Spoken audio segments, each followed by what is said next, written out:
जुर्म कितना भी संगीन क्यों ना, गुनाहगार कितना भी शातिर क्यों ना, हर गुनाहगार अपने दामन पर छोड़ ही जाता है गुनाह की चीज, क्योंकि गुनाह अपनी गवाही खुद देता है। नमस्कार, मैं आपके साथ शकील साजिद और आप देख रहे हैं गुनाह के छींटे।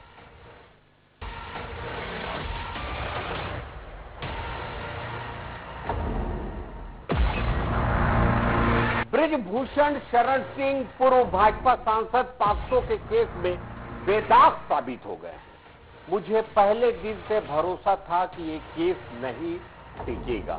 ये सब भारतीय कुश्ती महासंघ पर कब्जा करने की लड़ाई थी। बृजभूषण शरण सिंह कई साल से इसके अध्यक्ष थे, इसलिए उनके खिलाफ घेराबंदी की गई, ये कहना है बृजभूषण के वकील एपी सिंह का।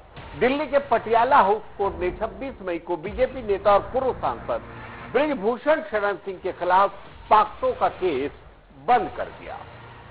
दिल्ली पुलिस ने 15 जून 2023 को इस मामले में क्लोजर रिपोर्ट दाखिल की थी। हरियाणा के रोहतक में रहने वाली रेसलर ने सेक्सुअल हैरेसमेंट के आरोप लगाए थे, लेकिन बाद में इसे वापस ले लिया। ये खास रिपोर्ट है।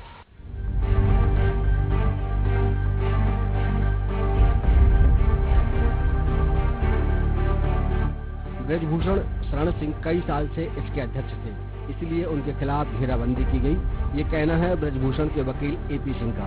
दिल्ली के पटियाला हाउस कोर्ट ने 26 मई को बीजेपी नेता और पूर्व सांसद बृजभूषण शरण के खिलाफ पॉक्सो का केस बंद कर दिया है।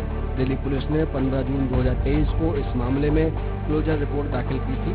हरियाणा के रोहतक में रहने वाली रेसलर ने उन पर सेक्सुअल हैरेसमेंट के आरोप लगाए थे, लेकिन बाद में इसे वापस ले लिया है।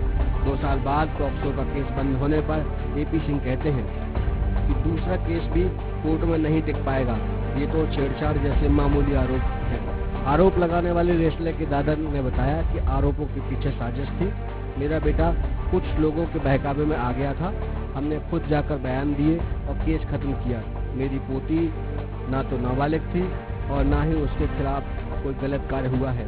वे आरोप लगाते हैं कि पूरी साजिश के पीछे विनेश फोगाट थी। बृजभूषण की तरफ से पैरवी करने वाले वकील एपी सिंह कहते हैं ये केस पहले दिन से ही कमजोर था। इसका पहला कमजोर पहलू ये था कि आरोप लगाने वाली खिलाड़ी थाना crime, against women cell, police commissioner, राज्य सरकार या केंद्र सरकार को बाईपास कर सीधे सुप्रीम कोर्ट चली गई। दूसरा कमजोर पहलू उनका थाने या कोर्ट जाने की जगह धरने पर बैठना था। आरोप लगाने वाली रेसलर ने सीधे सुप्रीम कोर्ट में याचिका लगाई। सुप्रीम कोर्ट ने पूछा कि आप लोगों ने कहीं और भी शिकायत दर्ज कराई है? 100 नंबर या फिर 112 नंबर पर कॉल किया? ये घटनाएं हो रही थी तब कहीं शिकायत दर्ज हुई थी? शिकायत करने वाली पहलवान इंटरनेशनल लेवल की थी। उनकी बात रखते हुए कोर्ट ने एफआईआर दर्ज करने के निर्देश दिए थे। सवाल यहीं से उठा कि बिना थाने गए सीधे सुप्रीम कोर्ट जाने का मकसद क्या था? दूसरा कमजोर पहलू जंतर मंतर पर प्रायोजित धरना देना था। इतना प्रायोजित धरना कि चादर, गद्दा, मच्छरदानी और हलवाई लेकर बैठे थे। तय था कि किस दिन कौन नेता आएगा। ये पूरी कवायद राजनीति से प्रेरित थी। इस पूरे मामले में 1 से 8 में से सिर्फ 15 लोगों ने ही रेसलर के पक्ष में गवाही दी। 28 अप्रैल 2023 को इस केस की एफआईआर कनॉट पैलेस थाने में दर्ज हुई थी। जांच शुरू हुई, धरना खत्म हुआ, फिर चार्जशीट दाखिल हुई। चार्जशीट में 108 लोगों के बयान दर्ज हुए, सिर्फ 15 लोगों ने रेसलर के पक्ष में बयान दिया। केस में 44 गवाह थे। घटना का कोई चश्मदीद नहीं था। जिस लड़की को नाबालिग बताकर पॉक्सो एक्ट के तहत केस दर्ज कराया गया, हमें उस लड़की की उम्र के बारे में क्लू मिला था। जिस वक्त की ये घटना बताई गई तब लड़की बालिग थी। हमने उसका असली बर्थ सर्टिफिकेट खोजा। लड़की ने नकली सर्टिफिकेट जमा कराया था। दोनों सर्टिफिकेट में दर्ज उम्र में 2.5 से 3 साल का फर्क था।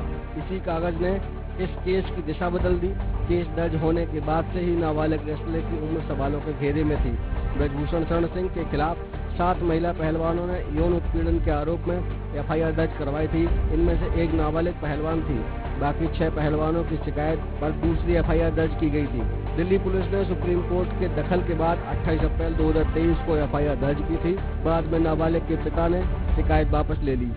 दिल्ली पुलिस ने केस में क्लोजर रिपोर्ट लगा दी। रिपोर्ट में कहा गया कि इस केस में सबूत नहीं मिले हैं। पुलिस की क्लोजर रिपोर्ट में 4 लोगों के बयान अहम थे। इनमें रेसलर, उनके पिता, दादा दादी शामिल हैं। रेसलर के दादा ने बताया है कि हम लोग करोल बाग थाने गए थे। मैं, मेरी पत्नी और पोती साथ गए थे। मेरा बेटा अलग से गया था। रेसलर ने आरोप लगाया था कि ब्रजभूषण शरण सिंह ने फोटो लेने के बहाने उसे गलत तरीके से छुआ था। 10 मई 2023 को उसने मजिस्ट्रेट के सामने बयान दर्ज कराया था। 1 अगस्त 2023 को बंद कमरे में हुई सुनवाई में कहा गया कि उसने दबाव में आकर आरोप लगाए थे। ऐसी कोई घटना घटी ही नहीं थी।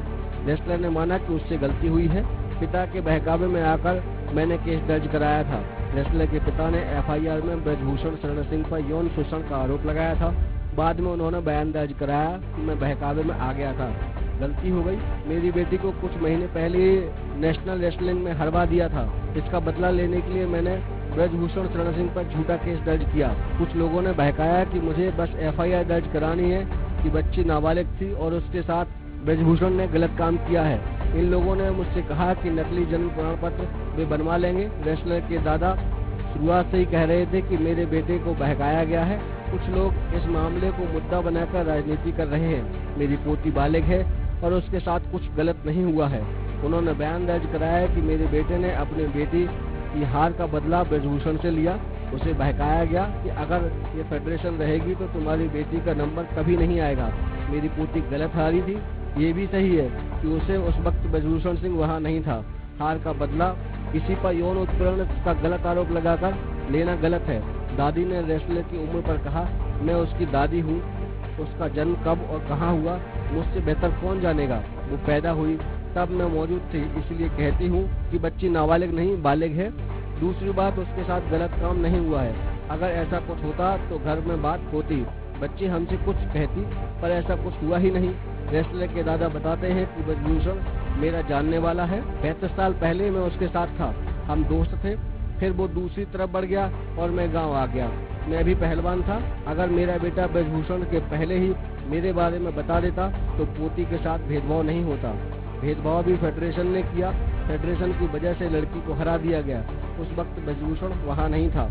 बेटे ने मेरा नाम नहीं लिया, उसकी और मेरी बनती नहीं है। रेसलर के पिता बात करने को तैयार नहीं थे। उन्होंने सिर्फ इतना कहा कि मैंने केस बंद करवा दिया है। बस इतना कहता हूँ कि जो असली चोर है उनका भी आपको कुछ दिनों में पता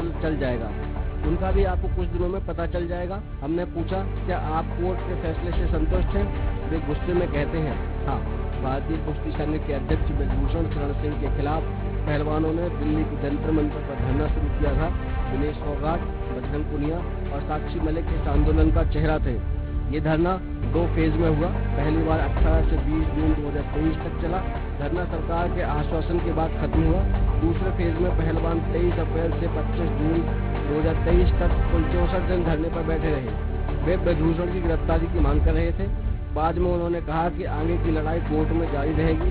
एपी सिंह कहते हैं, ब्रजभूषण शरण सिंह ने रेसलर को माफ तो कर दिया, वे न मानहानि का केस दर्ज कराएंगे, न ही फर्जी बर्थ सर्टिफिकेट को लेकर केस करेंगे।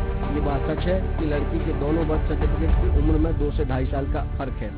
ये उन लड़कियों के साथ भी अन्याय हुआ जो इसके साथ उम्र के आधार पर कुश्ती में शामिल हुई थी।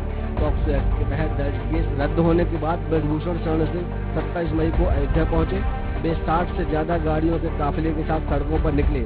सोशल मीडिया प्लेटफॉर्म एक्स पर बजरंग पुनिया ने लिखा, ब्रजभूषण शरण सिंह पॉक्सो एक्ट में बरी होने के बाद रोड शो कर रहा है, अपनी जीत दिखा रहा है, जबकि अभी 6 महिला पहलवानों की केस कोर्ट में चल रहा है। महिला पहलवान जब आंदोलन पर बैठे थे उसी समय नाबालिग पहलवान ब्रजभूषण के दबाव में पीछे हट गई। एक बार वह ब्रजभूषण के खिलाफ गवाही दे चुकी थी। ब्रजभूषण बाकी 6 पहलवानों पर लगातार दबाव बना रहा है कि वे भी केस वापस ले लें।